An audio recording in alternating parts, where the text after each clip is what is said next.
আমরা নিরামিষ আলুর তরকারি করব আমি আজকে। আমি কিছু আলু তাই কুচিয়ে জলে ধুয়ে রেখেছি, আর টমেটো দেবো তার সাথে, তাই টমেটো কুচিয়ে রেখেছি। এবারে আমরা কড়াইয়ে তেল দিলাম। তেল দেওয়ার পর 5 ফোড়ন দিলাম, লঙ্কা কুচি দিলাম, দিয়ে একটু নাড়িয়ে আমরা আলুটাকে ছেড়ে দিলাম।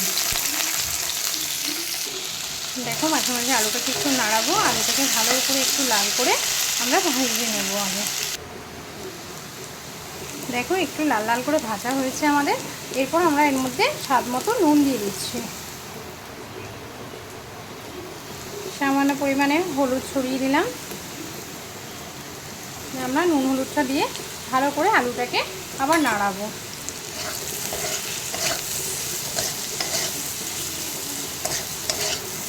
আমাদের আরেকটু ভালো করে ভাজা হবে।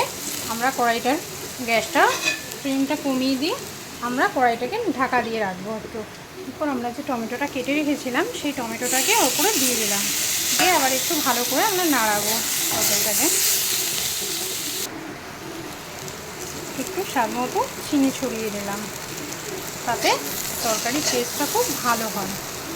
এবার আমরা জল ঢেলে দিয়ে এটাকে একটু মজতে দেবো। জল ঢেলে দিয়ে একটু নাড়িয়ে দিয়ে কড়াইটাকে আমরা ঢাকা দিয়ে দিচ্ছি, তাতে তরকারিটা আস্তে আস্তে মজতে থাকবে।